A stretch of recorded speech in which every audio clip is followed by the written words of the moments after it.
You are on the brink. You are on the brink. You are on the brink. Warning. Warning. Proceed at your own risk. We are now entering the underground. The algorithm has no power here. Your eyes and ears are vulnerable. Prolonged exposure may cause psychological damage. If you experience symptoms, return to the surface at once. Welcome to the Brink Film Club. Welcome to the Brink Film Club. I'm your host, David Pike, filmmaker, film programmer, festival director, all-around film enthusiast. And my co-host is Veronica Chase. Hi, kids. How's it going? How's it hanging? How's your mom? Have you taken your vitamin C today? And joining us today, we have Rene Rivas. Greetings and salutations, everybody. Glad to be here. Glad to have some Java pumping through my veins right now and ready to talk shop. Love it. So you recently did a short called Rejected that has been playing quite a bit of film festivals. What made you get into filmmaking in the first place? Wow, that's a lot to unpack right there. But,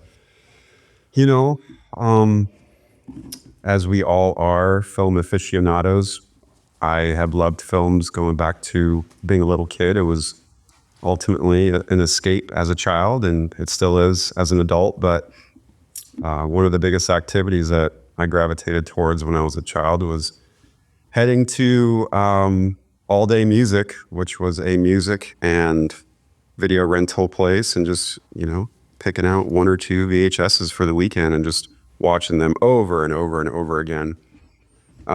Fast forwarding a little bit, I always had a camera pretty much attached to my hip. I was a teenager and filming everything. And it's kind of funny, like right now, shooting a time lapse. It's kind of hard for me to turn off the documentarian brain. Yeah. But having a camera pretty much attached to my hip for a decade, I guess kind of trained the documentarian muscle in my brain. And then around when I was 25, I was playing in a rock band at the time. And we were on tour, and I specifically remember calling my sister at like 2 o'clock in the morning post one of our rock shows and having more or less an epiphany and basically stating to her, like, Marcella, I think I want to direct. And that was when I was 25. I'm 39 now. And I specifically remember her saying, ooh, fancy. But it's been a multifaceted journey getting to where we are today, but always been a film aficionado, love genre, love horror. Yeah.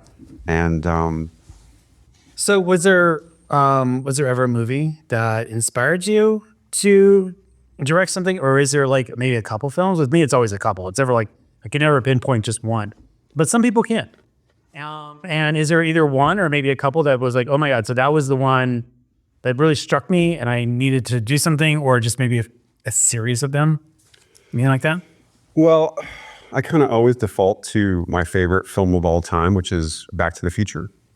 Seeing it at such an impressionable age, I wasn't quite aware of what filmmaking was. I was just kind of engrossed in this incredibly captivating narrative of what the film was. And it didn't hit me until like a few decades later of like the technical stance of how it's put together. So I would say Back to the Future was a big point of moving me into the direction of wanting to tell my own stories. It was Aronofsky's Requiem for a Dream, which made me want to learn how to edit.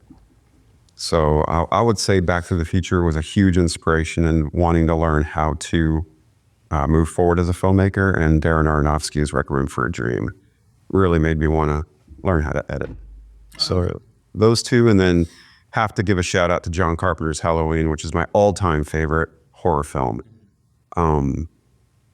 Just a brilliant film. Yeah, lightning in a bottle. Very brilliant. Very. How old were you when you saw that for the first time? That's a great memory right there. It was probably 1989, 1990. I was 4 or 5 years old, and I hadn't seen the film yet. Wasn't allowed to watch obviously horror at that young age, but I specifically remember hearing this specific theme. I was living in Nogales, Arizona at the time, and it was like 9 p.m. at night. And I remember hearing this really specific piano theme, and I wasn't aware of what it was at the time, but I remember it scaring me, and it was coming out of my parents' bedroom. My parents were in the living room watching something, but I crept into my parents' bedroom, and there it was, Halloween playing on Telemundo with English subtitles and everything, because it was, if I remember correctly, it was dubbed in Spanish. But I just specifically remember catching a portion of the third act, maybe 5 to 10 minutes of it, and not entirely understanding what it was that I was watching, but just, you know how they say, like, in this day and age, like, what is the film that has scared the absolute pants off you, and you're constantly trying to chase that dragon? That's what it was for me, and I think it's because I was at such an impressionable age of like, what is this that I'm watching? I feel like I'm not supposed to be watching this. This is bad. Like, why am I feeling scared by watching something on TV right now? Yeah. And I haven't, obviously I haven't felt that since being an adult, but I remember seeing clips of John Carpenter's Halloween when I was a very little kid and very, very young age, and not knowing that it was Halloween at the time until years and years later. But I think that may have been the impetus behind the chasing of this feeling of forbidden fruit. Like, I'm not supposed to be watching this. Yeah. I mean, with a lot of things like that, it kind of just bleeds into like creativity, like a lot of things that I experienced younger, makes me more creative as I get older. Like a lot of things like shaped me. So like, do things creatively, either music, directing, whatever. And so I think a lot probably with you is the same way with what you saw and experienced in the certain films. You're like, oh my God, it's a good way to be creative in this sense, or that sense too, with music or with like, directing movies. And so, yeah, so I definitely think that a lot of that probably had impact on you growing up. Zone 100%. Yeah. I mean, I've been a musician for 20 plus years. I play guitar, I play drums, and it's a beautiful, beautiful amalgamation of the two, of when you combine them, and it's just music and cinema go hand in hand. Oh yeah. Robert Rodriguez always does his own scores, and obviously John Carpenter too. So yeah, so it's directors don't mind sometimes. Do you score your, or do you? What do you do? I do. I started in a background of hip hop music production. I was a DJ. I guess I still am. DJ turntablist for many years, and started like right out of high school. I went to audio engineering school and had ambitions to be a record producer, to sit behind a big Neve console, and that kind of fizzled out, and it transitioned more into film scoring, I would say in my mid-30s. I did the rock band thing for 5 years, and that was a fun chapter, but the film scoring started when I was probably early 30s, and I do score prominently all of my productions, but I have been outsourcing lately. Like my first feature, I did some scoring, but that would be considered an original arrangement of pre-existing material.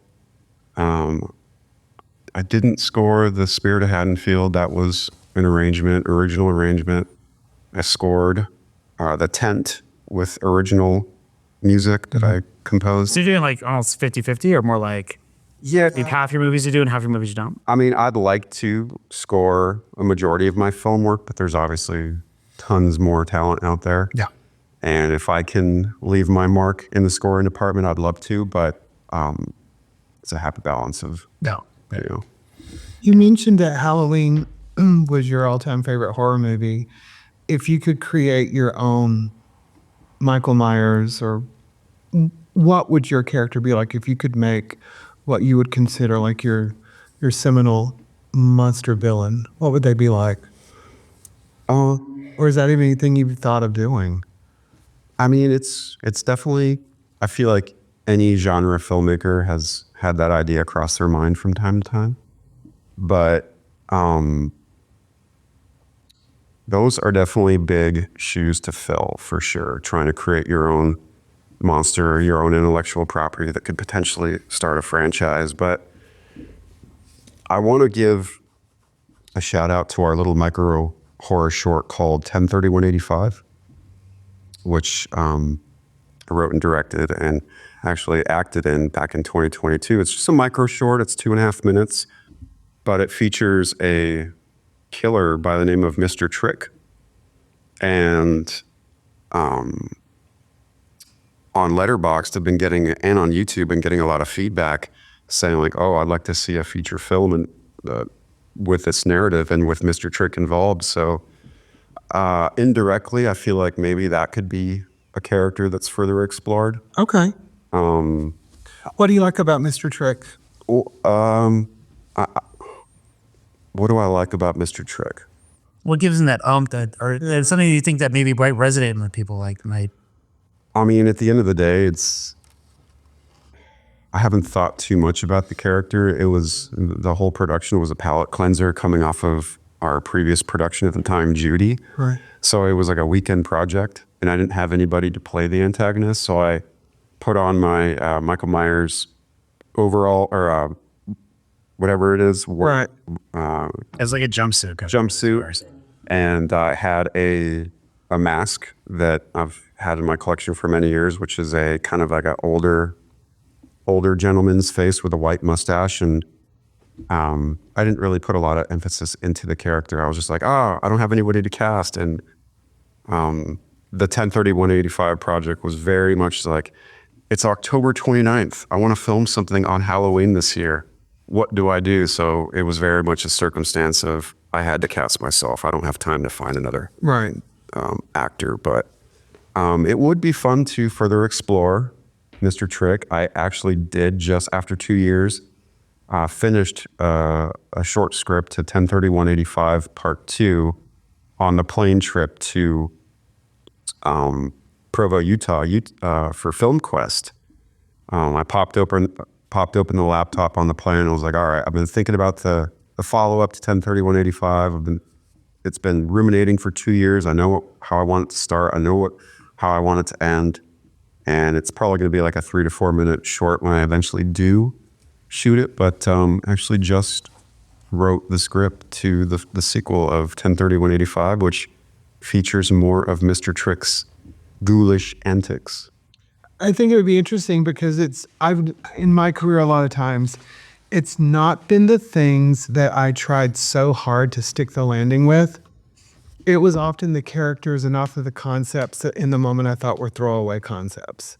Those are the ones that resonated. One of the ones that became iconic for me was a Hooters girl. It literally was just I could do this, sort of just an afterthought to something else. And she morphed into her own character, which was kind of interesting. And I guess I see the potential in that with him because it's usually the one character that, in my experience, it's the one character that you don't really necessarily root for.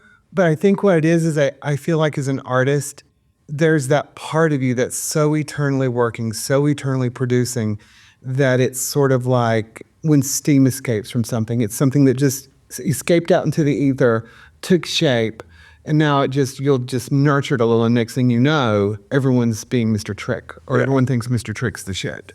Do you know what I mean? I mean, because the name. The name is fun. It's like a serendipitous cohesion of putting something on screen and not really putting a lot of emphasis into it, and then realizing after the fact, like, oh, people like this random one-shot character, one-off character that we created. Right. It's almost like you get synergistic with your own self at a point.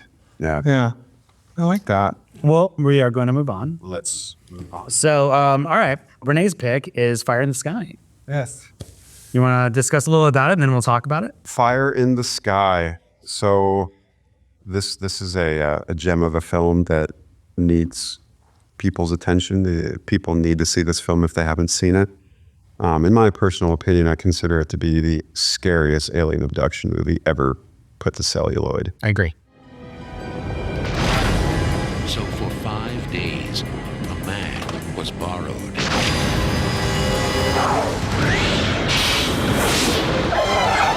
The story that Travis Walton and 5 other witnesses told was so unbelievable, so unimaginable, that it has become the most famous case of UFO abduction ever reported. I specifically remember, being at a pretty impressionable age at the time of when my parents rented it. I was probably 9 years old.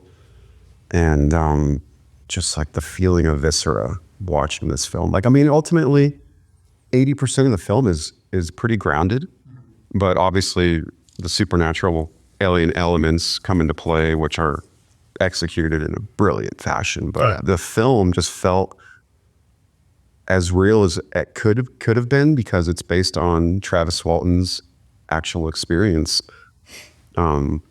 Disappointed that the probing weren't a little more homoerotic, not gonna lie. Didn't go in the orifice I thought the probe was gonna go. Did not. Very sure.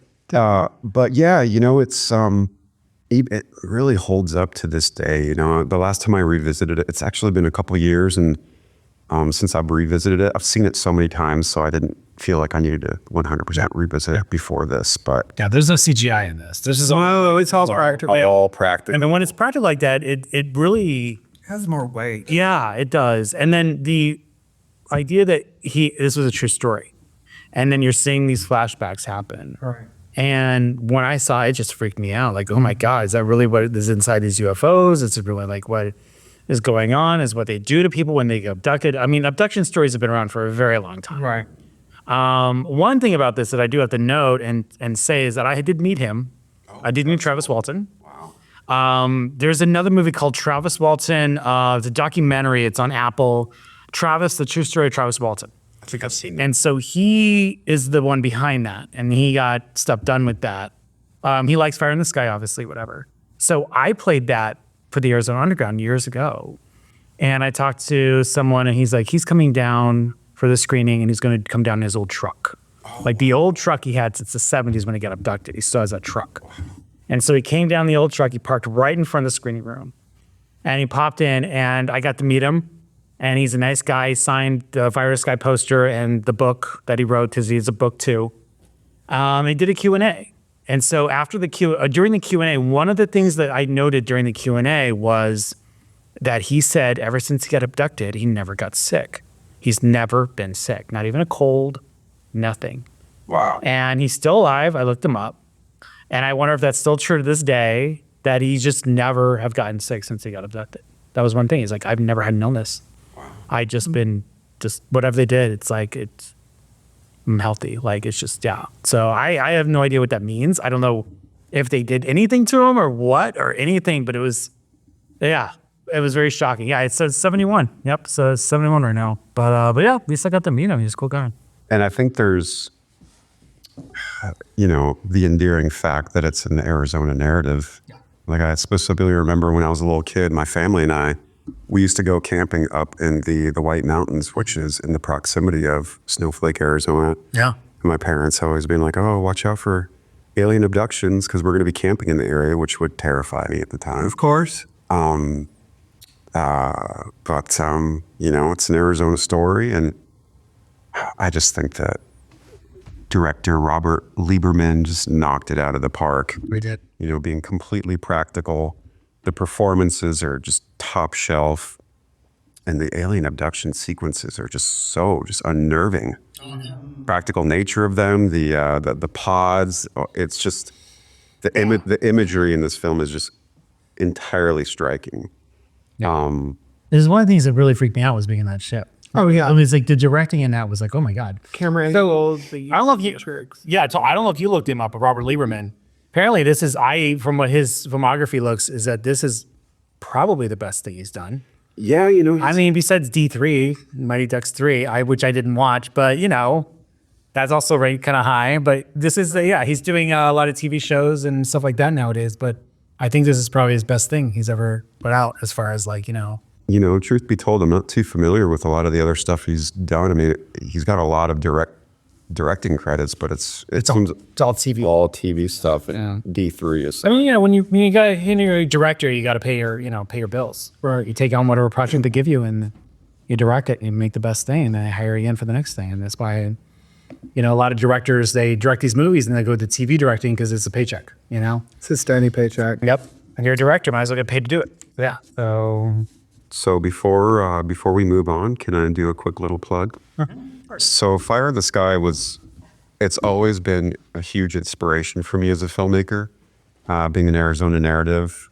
So the first legitimate short film that I ever wrote and directed was called Abduct, and which ultimately was further expanded into a feature film called Northern. But it's very Abduct and now Northern was very much my own personal tip of the hat to Fire in the Sky. So in my narrative journey as a writer-director, my humble beginnings was a love letter to Fire in the Sky.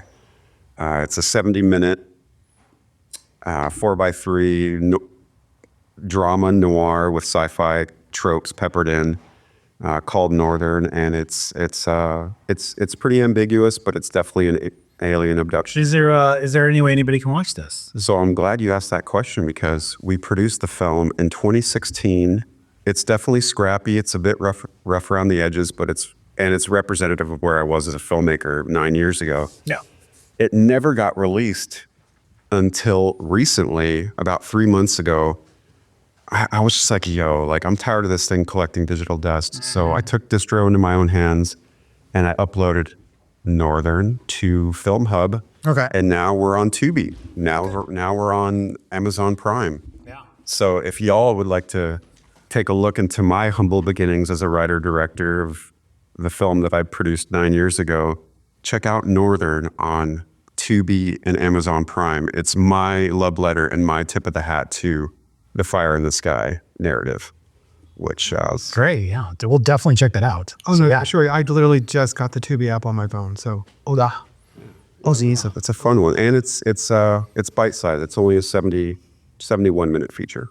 Okay. Yeah. I do also have to note the cast in this movie. The great James Garner, isn't it? And I mean, you James Garner name. Maybe Sweeney. He was Robert Patrick, the T-1000, Craig Schaefer. Had a huge crush on Craig Schaefer. Oh, wow. Oh, yeah. Yeah, don't you know? I mean, for me, James Garner is Rockford. So it's like, oh, wow. Rockford's in this. Also, So yeah, it's very fun, very fun. it was cool to see a mid-20s Henry Thomas as well. Let's post his E.T. stardom. Well, it's Henry Thompson. Yeah. You know, he got into a lot of movies. I think he was also in Gangs in New York and a few other things too. I think so. Yeah, I don't know if what he's doing now. He was with Leonardo and... Yeah. Okay. That is okay. So he was kind of on a roll a little bit here and there with some. The one with Cameron Diaz and her horrible Cockney accent. Yeah. Yes. Yep. I got that copy. Physical media had to burn the Fire in the Sky. Also have a VHS copy of Fire in the Sky too. So, Nice. yeah. Move on to Demons. This is Veronica's pick. Yes, children. I brought you a great one. This is my first memory of an Italian horror movie that I ever saw. It's Dario Argento. It is directed by Lamberto Brava. Also writing credits for Argento, as well as produced by, obviously. This movie, it hits so many notes. It brings so many great concepts home. It uses so many really interesting tropes. It uses interesting lighting techniques. It uses amazing practical effects. The preview you are about to watch is for a movie that is unlike any you have ever seen before. It is for a movie that goes beyond temporary fear to everlasting terror. It is a movie called Demons. Yes, the demons are coming, and they're coming for you. Warning, if you have the courage to see demons, sit near an exit. Otherwise, you might never get out. All the characters, they start mashing in all these random characters, and you're like, okay, why, what, huh? But for some reason, they find some way to give every single character a moment to flesh out. Granted, you don't know their entire backstory, but you know enough about every character, I feel like, that I'm invested in all the characters in this movie. And a thing I found interesting in this movie, it has the which leads the lead moment. Because at first you think he's going to be the pimp. You think he's going to be the one who saves everybody. Yeah. Then he gets taken down. Then suddenly it becomes who I call Italian Captain America without his costume. Oh, okay. Yeah. What are you talking about? He's a very classically beautiful man. Yeah. But this movie's great, kids. It starts off with this masked man handing out passes to random people on the street to go see a mystery movie. So they go. When they first go in, it has theater has sort of a very deco feel. A lot of dig the vibe. They soon find themselves trapped in the theater with a bunch of demons who are possessing people and killing people, and if they don't kill you, you come back a demon kind of thing. Sort of, it straddled the line on quite a few movies for me, and I love that about this. And that scene where they're walking up, you see the demons walking up with their amazing glowing eyes. All practical effects, by the way. Oh, yeah. Oh, yeah. That's where the movie poster come from. And as a kid, that image is what I saw on the shelf and said, you know what, I'm going to rent that one. Yeah. And glad I did. It was released in 1985. Its Italian name was Demoni. It includes body horror, dark side of humor, and extreme practical effects. Like some of the transformations, they're not as long and as drawn out as American Werewolf in London, but they're very much akin to that.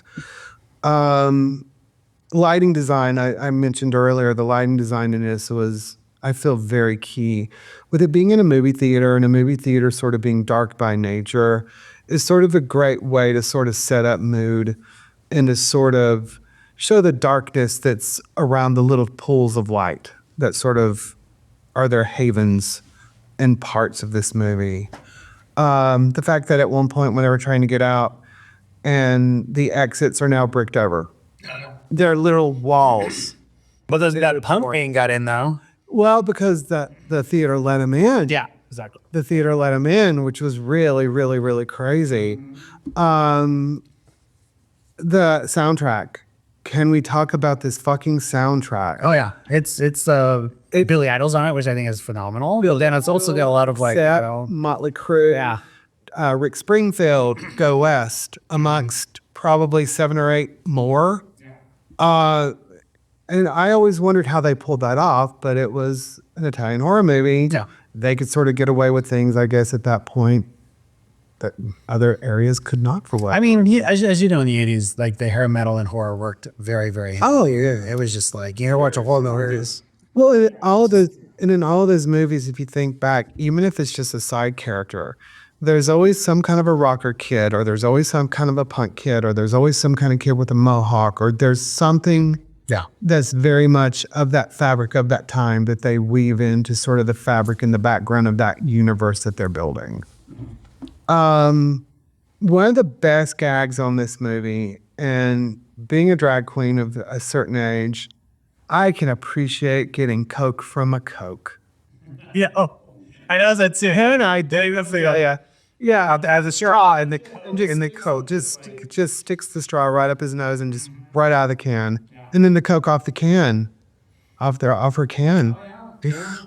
Yeah, waste not, want not. I was like, Yeah, the little nicky nick. yeah, Yeah, a bit much. yeah. I think one of those moments in a movie when you go, what could they possibly do to turn this up?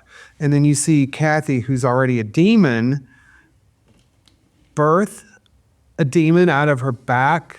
Yeah. So basically, it's like she went Super Saiyan, but demon wise. Yeah. So yeah, That was cool special effects. I like that quite a bit. I was like very happy about a lot of the special effects in this is just phenomenal. Oh, But yeah, another great practical effects. You know. oh yeah, practical effects heavy. Yeah, I do have to note though that the person who directed this movie is the son of Mario Bava, who's one of my favorite filmmakers. Mario Bava is just phenomenal filmmaker, and this is his son that did this. Right? Lombardi. Well, and just the transformations, like I said before, the possession scenes are just next level. Yeah. The I'm assuming the two girls or the two ladies with the gentleman were hookers and he was a pimp. It's an assumption. You're right. You're right, Joseph. Forgive me, hookers and pimps, if you're offended by my assumption. But, they gave that vibe. I mean, she's wearing blue eyeshadow. I mean, obviously hooker. Yeah, that's what my grandma said. But just everything about it. The fact that the masked guy shows back up again. And not only does he show back up, but he shows up so he could be dispatched in a classic Italian, gouge a piece of metal or wood through the eyeball into the head, kill you kind of a moment. Yeah. Like that's very much, I think the movie that stood out to me was in Children Don't Play with Dead Things. I haven't seen it, so. I believe it's that one. It's where this lady's getting pulled on. A ghoul reaches from behind the wall and pulls her towards him while jamming something through her head. So I think when I think of Italian horror movies, I think of body horror and stuff like that. And this movie does not fail in any way, shape, or form to deliver. If you like Italian movies, horror movies in particular, and you have not seen this, I highly recommend it because it's over the top, but it's not over the top to the point that it parodies itself. Yeah. Goodness. This is not sad. One thing I thought about this is that, they did do Demons 2. Right. That takes place in, it was an apartment building where they watch TV and the demons come out. Right.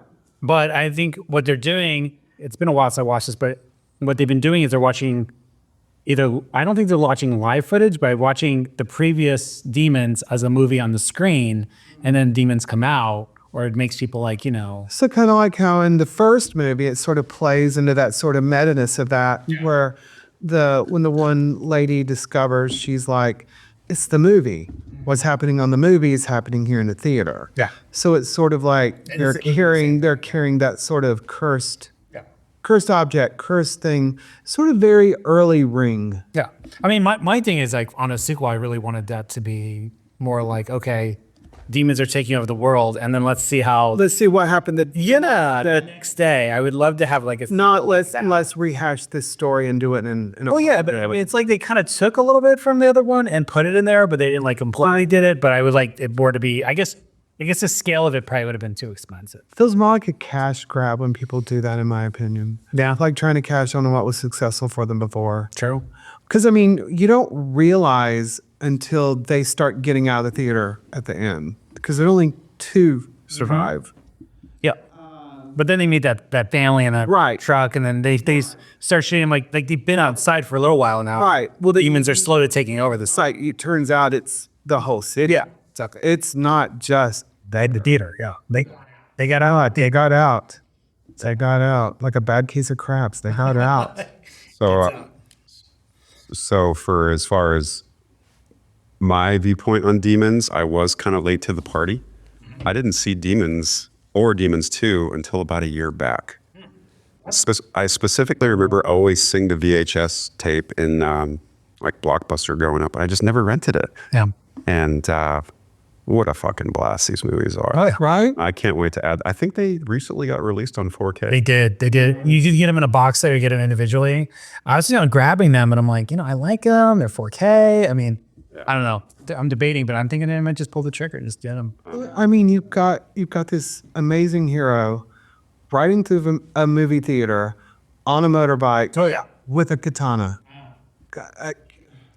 Can we please? Absolutely bonkers. Can we please? It ranks right up there with Dead Alive with the lawnmower. It just ranks right up there for me. It's entertaining. It will very much give you anxiety if you're watching it, because they're really good with Italian movies about not only having something horrific and tension laden and on the edge of your seat, nail biting thing, but then they'll have another layer of what I call aggravation background noise with the sound of the horror going on in the movie theater, like the one where the lady's getting stabbed to death on screen while the woman is begging for someone to help her behind the movie screen. It's that horror moment when you're in trouble, but the sound around you that's mimicking almost what you're doing is drowning out your calls for help. So it just makes it even more hopeless and more tension laden. And it just, I don't know, just stuff like that, man. It's a good one. It's a good pick. Definitely a good pick. Yeah. It definitely is a slight pivot from the ones I've done until now. Yeah. I kind of like, I mean, this particular episode, I like that we it's almost our post-Halloween edition, right? Because these are all like, Fire in the Sky, regardless, now is horror. It's cool. Yeah. It was horror. When he's in the spaceship, I'm horrified watching her. All right. So I'm like completely just like, oh my God.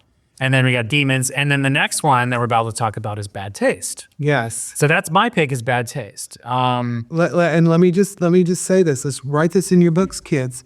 This is the first non-French movie from David Pipe.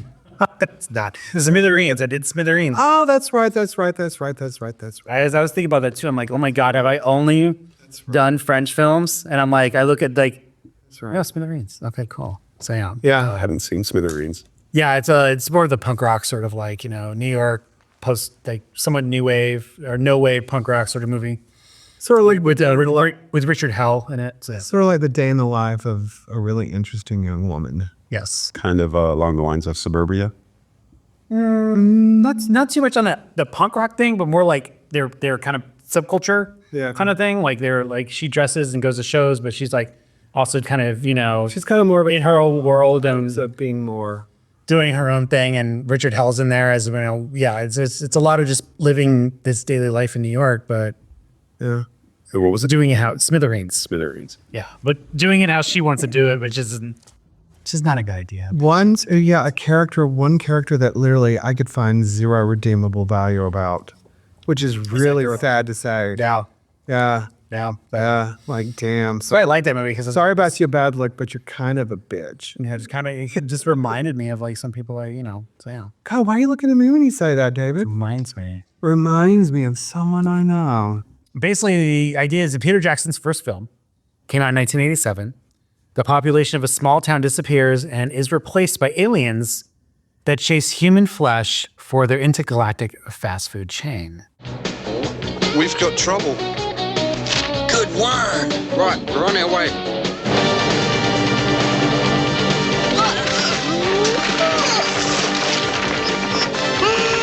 Tomorrow, we're having you for lunch. How are we going to do if we're spotted, Frank? A lot of it, people are thinking like, I didn't really get the fast food thing. First time I watched it, I didn't get the fast food thing right away. It took a while before that sunk in. Yeah. So, there's a little thing. He shot it in New Zealand. He also produced it, co-wrote, and of course directed the film. He played 2 roles in the film. The most notable is Derek. Oh, Derek, that was Peter Jackson. At first, I was like, okay, that doesn't really look like him, whatever. He's also young and thin. Yes, his other role was the role, I don't know if you know the guy with the dark beard. Oh, yeah. He was in it. That's him. And that looks like Peter Jackson. Because I've seen stuff with him. It's like, okay, that looks like him, but Derek doesn't. But I think it's just him with the haircut. But it's also... And it's just, So yeah, and it took 4 years for this film to be done. And it was shot on 16 millimeter. Okay.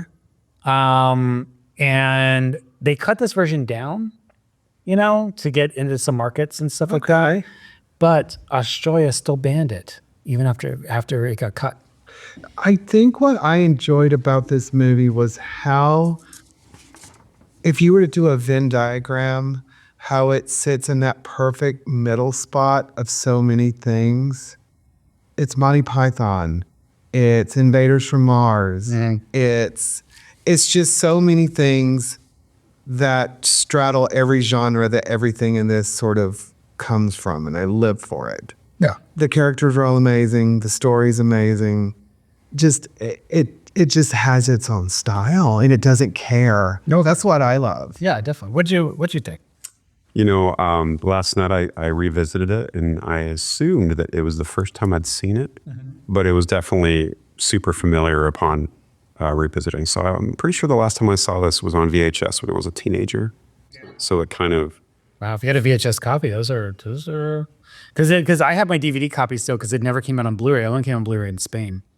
So I still have my DVD copy, and that came out in 2001 or something. And so I still have my copy. It was definitely a rental back then. Yeah. Oh yeah. It was an absolute blast. Splatter film and early Jackson, man. You can't go wrong. I was doing some diligence and reading some reviews on it after the fact, and a comment that I really appreciated was, you're literally seeing Peter Jackson figuring out how to make a movie. Yeah, the comment was along the lines of like, you're literally watching real time Peter Jackson learning how to make a movie on No Taste. And we're all the better for the journey, Yeah, absolutely. you know? And I thought it was really neat that, you know, he shot it on a 1962 Bolex and 16. Oh yeah, no. And No, he actually, so his budget was really small, but toward the end, I guess, he ended up, New Zealand started putting money into it, the Film Commission. So they saw something in this movie and they were like, let's throw some money in there. So yeah, he even got more money to like help out. And you know, obviously they destroy half the house. They blow up a car. So I think a lot of that might have been like New Zealand money coming in. It's like, now we have money to blow up a car. Well, what's interesting about this movie is even though it was not quite a decade after the fact, if someone walked up to me and said, oh, by BBC Universe lore, Bad Taste is in the same universe as John Steed and Emma Peel, I could totally buy that because it's that bonkers ape shit just warped out of reality. Oh, yeah. It's grounded in reality, but it's just twisted enough that it's not right. I mean, I think the special effects are great because one of the special effects is the brain coming out of his head. Oh my God, the back of his head that keeps coming open and he keeps having to push the piece of brain in. yeah, Then he really left all. The belt would hold it on or whatever. And You know. being an action adventure cross-dresser, I can tell you, keeping a wig on your head can be difficult, let alone keeping a chunk of your skull and or brain matter in place.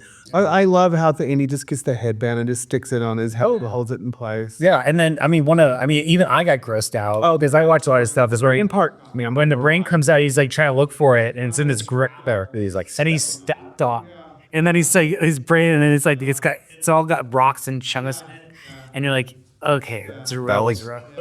that was actually the portion in the film where I was like, oh, I actually have seen this film. I remember him stuffing the brains back in his head. But Well, and when you think that he falls and dies, because when he lands, you just see this. explosion of We've all had L diarrhea. We know what it's like. You just imagine that's what is going on down there. Oh, yeah. But just this deluge of just whatevers, and then you come back and he landed on a thing of birds. And there's the one bird still writhing, still broken in half. But we were twisted. Yeah, it was. it broke his fall. They broke his fall. They broke his. But yeah, so one thing about this too is that it's kind of hard to find nowadays. It's not out. You can't buy it Blu-ray, DVD, and Do you think it's because it's there underground? no. I mean, it was so when it came out on DVD, you could buy it. Anybody could buy it in the store early 2000s. So I read in 2018, Peter Jackson decided that he was going to take Dead Alive, this one, and Meet the Feebles, and restore them in 4K. And so right now you can't find Dead Alive either. The Blu-ray goes for like $100. Because he's doing Meet the Feebles, yeah, you can't find it. I think he just took the rights and like, I'm going to 4K this, which was like 6 years ago. Come on. I mean, these 7 released soon. Just, Peter Jackson, if you're listening, just release these on 4K, please. We want these to be 4K'd and we want to watch these movies, especially Dead Alive again on 4K. That'd be great. I mean, I'd be happy. So yeah.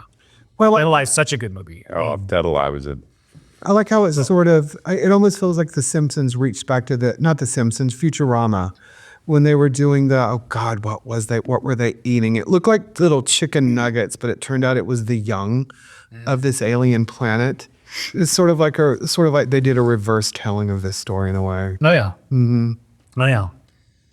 But yeah, I was just, very, very. The aliens were interesting. The aliens' voices were a bit skeletal. I just feel like there's a whole new generation of people that are not watching this movie. Because I watched it when I was younger, because it was available on DVD or whatever, like early 2000s. I mean, it was like, something, or even late 90s it was on, you're right, VHS, remember, VHS late 90s even. But now since you can't get a copy and it's so hard to find even streaming wise, it's like, yeah, there's a whole generation being robbed of not watching this movie. So we got to have it preserved in yeah, 2160 by 3840 4K resolution. No, it's something. Just something. Because even I think the copy we watched was, I noticed it was like probably an up-res of a DVD. Because it didn't, I saw some pixelation. I was like, okay, this needs to be really just, gone through it. Was it in 4:3 aspect? No, it was not. It seemed that way, but it was on 4:3. So yeah, Was you could film 16 millimeter in pretty much 16 by 9, you know, so. Let's see. Genres for bad taste: body horror, dark comedy, horror, sci-fi. No. We're definitely. Yeah, I should definitely see all of that. I would think this episode's more or less a body horror episode. Do you think that? I mean, you know, you got your demons, and then we got Fire in the Sky, which they do a lot of experiments and things on. Body horror adjacent. Yeah, body horror is adjacent. Yeah, totally. Just body horror too. Yeah. Well, it's kind of funny considering when you approached me about this, it was like, oh, any genre fits the bill, but we all picked genre horror and horror adjacent films. Well, it's funny, before we were even talking about this, I looked at you and I said, I know what movie I'm doing next. I was like, I know exactly. For some reason, Demons popped into my head one morning at work. I have no idea why. Oh, well. You know, it's good it did, because, you know, yeah. It fit the episode. Oh, yeah. Well, you know, and you want to show a diversity of things that you like. You don't want to stay, because I was sort of sticking in one genre there for a hot second, which is fine. Oh, yeah, yeah. Because you love what you love. Yeah. But I also want to share more, because it's like a diverse quilt. A crazy ass quilt sewn by a psychopath. Yeah. Exactly. Guess you're signing off. Anything you want to say, Rene, before you? It's been a blast. It's always fun to get together and nerd out on some film stuff with Absolutely. like-minded film aficionados and genre nuts. It is always nice to be with you, Rene. My horrible Celine Dion impression. I thought it was the Rivas part. You'd say Rene Rivas. Because I can't really roll my R's. I think my southernness gets in the way. I end up sounding really bad. Oh, you should have heard me in high school trying to take French class. Je te suis. Oh, yeah. No. So I will say that, granted, I've always seen Demons and Demons 2 once. I can't wait to pick up the 4K so I can really dive in. yeah. Speaking of demons, have you seen Night of the Demons? Oh, I love that. With Angela. Oh, Angela. Yes. That's a terrific. Yes. I haven't seen the sequels. The second one is good. It's not the magic of the first, but it's still good. I love the first one because it's Linnea Quigley drawing over her boobie with the lipstick and then just putting it in here. Let's put that in here for later. Yeah. Yeah.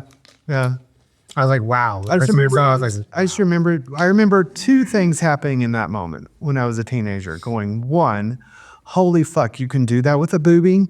Because, you know, hard to believe or not, I don't know anything about the female sexual response. Second, oh, you can buy a fake chest and have real looking titties? Cut to 2024, silicone breastplates on every drag queen on the world. Yeah. You know? There you go. I'd like to thank Linnea Quigley for her pioneering effort in the fake titty chest arena. 10 out of 10. Thank you, Miss Quigley. You're an icon, you're a goddess, you're a queen for the people. And recently she had her workout music put out on vinyl. I saw. Yeah, she's still active. Well, I think it was from the 80s, but they put the music out recently on a vinyl. But I Quigley's workout. I don't think she's not been in the movie for a while, but she's still very active doing a lot of stuff. Oh yeah. I don't know if y'all feel this, but I would consider Mia Goth to be the new Linnea Quigley. I could see that. I get all that. It's like they're a spiritual successor. Oh. Yeah. I think she's getting a little bit more above, like, Linnea Quigley was at this level. Like, she was always in these movies that either went straight to video, Return of the Living Dead, whatever. All cult classics, obviously. But the way Mia Goth's out there, a lot of her movies are heard in theaters. She's skyrocket. Her movie. Well, she's in a bigger pond. Oh, that's all that is. Yeah. Same concept. I think, in my opinion, I feel like Linnea was like, "Oh, this is my lane. I enjoy this lane." Batgirl. Yeah. Which is crazy because when you see her in interviews and stuff, she's so diametrically different than the character she plays, and I love that. That's great. I love that. Yeah. I heard she's really small. Yeah. Most of those ladies are. Well, being someone who's impersonated a few female celebrities back in the day, one of the ones that I was more known for was Bette Midler. Now, I have a picture of myself with Bette Midler. I'm dressed as Bette Midler with Bette Midler sitting on my lap. And I'm basically like twice her size. We forget how teeny tiny these women actually are. Oh, yeah. Yeah. Because, when you see them on the screen, it doesn't really Right. Right. Yeah, totally. Kylie Minogue, Ariana Grande probably weigh 50 pounds soaking wet. But on screen, they look like they're 6 feet tall. Oh, I know. They can do that. That's, as directors, it's like, you got to make your person bigger. You'll figure it out. Yeah. Yeah, totally. I agree. Well, thank you for being here. Renee. And if Rejected comes to your town, Go see it. go see it. And if you are a YouTuber, look up Rene Rivas's YouTube page. You will not be disappointed. I've gone through your entire library like 2-3 times. Oh, very cool. Easily. What's the name of the page? It's Rene Rivas Productions. And about a year ago, I said, fuck it. A lot of these films are not available for public consumption, but I put all of our productions on there, which is, I believe, 7 or 8 short films, as you can check out, that all live in genre goodness. Like and subscribe, folks. That's how you get to see the notifications that this amazing artist brings out to you. Oh, I very much appreciate that. And yeah, Rejected's the new short narrative. And if you've not seen Rejected, run, don't walk, watch it multiple times. There's multiple things that you notice every time you see it. Like we showed it here week and a half ago. Yeah. About a week ago. Yeah. And there were little things that I noticed that I didn't catch before. So it's all in the details. Yeah. And fingers crossed for our next production, feature film, suspense horror thriller about a rock band in peril. Nice. That's what I'm hoping that we tackle next is feature. Nice. Good. Yeah. About time. Just remember, you can always put a drag queen in the mix and make things interesting. 100%. Just saying, I could be the groupie girl that gets slaughtered in the alley. There you go. or the really old, worn out hooker. Yeah, it's $25 and 40 if you have wife wants to. Doing okay enough for a dumpster lid, right? To be that one. Hey, I've done it once in my life before. What's reminiscing and doing it again? Yeah, got to pepper it a cameo now. I love it. All right. Well, we are signing off. Yes. Goodbye, everyone. Goodbye, children. Mother loves you. That was a blast. Thank you for having me. Always a pleasure. And happy movie watching. Happy movie watching. Now commencing our ascent back to the surface. If you want more content, visit brink.com. If you want less content, you are happy and well adjusted. Congratulations. Your hosts were David Pike and Veronica Chase. All art by Andrea Osoynik. Theme song by Josh Bill Humor. If you are angry, DM death threats at Brink Media on Instagram. If you are horny, also DM us. Thank you for your attention. You are free to go.